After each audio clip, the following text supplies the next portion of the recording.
nous sommes là dans le cadre d'un regroupement appelé Poste Avancé qui regroupe toutes les structures qui tournent autour de la protection de l'enfant, dont d'abord le ministère de la Femme, de la Famille, de la protection des enfants, qui a en charge tout ce qui est protection de l'enfant. Nous sommes là aujourd'hui pour accompagner ces enfants-là qui sont vulnérables et qui se sont retrouvés sans famille, sans parents, sans papa ni maman, et qui sont totalement désorientés. Donc nous sommes là depuis hier. Ce que nous faisons ici, c'est la moindre des choses, parce que nous accompagnons ces enfants-là en les calmant, mais ensuite aussi en les orientant, peut-être appeler leurs parents ou faire de sorte que ces enfants-là soient retrouvés par leurs parents. Il y en a certains qui ont pu retrouver leurs parents? Oui. On a eu 169 déclarations d'enfants perdus. Donc nous avons reçu au niveau du site 160 enfants. Et il y a eu 123 actuellement qui sont rentrés chez les familles. Le reste est là, on attend, les parents viennent, ils s'en vont. Et on espère d'ici demain que nous n'aurons plus d'enfants. C'est normal, parce que vu l'affluence des familles qui sont avec les enfants, vu le monde fou qui est à Medina Baye, c'était urgent vraiment qu'on mette sur place cette antenne-là pour pouvoir accompagner ces enfants-là. Mais aussi, tout en accompagnant ces enfants-là, nous lançons un appel aux familles en leur disant qu'à vrai dire, il faut s'occuper des enfants parce que l'enfant est vulnérable. L'enfant ne peut pas se prendre en charge, surtout d'un seul coup s'il ne voit pas sa famille. Et pour cela, nous disons aux parents qu'il y a une ligne d'assistance pour les enfants en situation difficile, qui est une ligne gratuite du nom de 116, c'est-à-dire 116.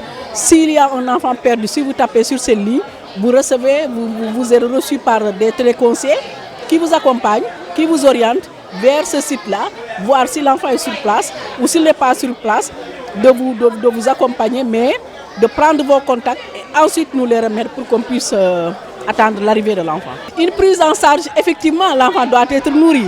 Parce que dès qu'il arrive, l'enfant est agité. Il pleure, il est agité totalement. Mais dès qu'il arrive d'abord, il y a les travailleurs sociaux qui les accompagnent, les reçoivent. Parce qu'à l'entrée, il y a un groupe, il y a une équipe d'accueil qui accueille l'enfant, plus l'accompagnant.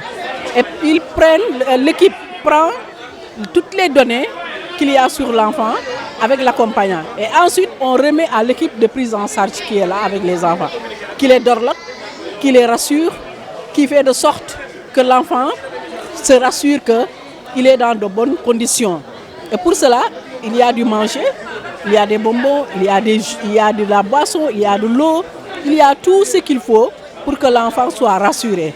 Et si par malheur l'enfant est malade, il y a les infirmiers aussi qui sont là, qui le prennent en charge. Et si ça dépasse nos compétences, nous référons vers les hôpitaux qui prennent en charge immédiatement et gratuitement l'enfant à nos charges. La sécurité de l'enfant incombe à la maman. On n'a qu'à faire très attention. Nous sommes autour, en amont et en aval de la progression de l'enfant. Donc on n'a qu'à prendre en charge nos enfants, vraiment les accompagner. Parce que ce sont nos progénitures. Et si nous sommes dans cette situation-là, avec un monde fou, il va falloir qu'on surveille de près nos enfants. Donc c'est ça que je fais appel. Mais surtout, je lance un appel sur la 116. Il faut que les gens le retiennent. C'est une ligne d'assistance gratuite que le ministère de la Femme, de la Famille a mis sur place pour accompagner les enfants gratuitement qui sont dans des difficultés. Soit c'est des enfants battus, ou c'est des enfants perdus, ou c'est des enfants qui sont victimes de viol, de maltraitance. Si vous appelez sur ces lignes, on va vous orienter. On va orienter l'enfant, on va l'accompagner jusqu'à ce qu'il revienne à de meilleurs sentiments. En tout cas, ce qu'on peut dire, c'est encourager les parents à être vigilants par rapport à leurs enfants.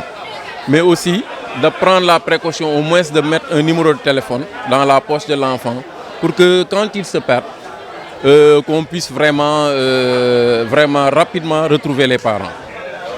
Voilà, ça vraiment c'est ce qu'on voulait conseiller aux parents et d'être vigilants parce que bon, quand il y a foule, pour que les gens se dispersent, surtout les enfants, c'est très facile.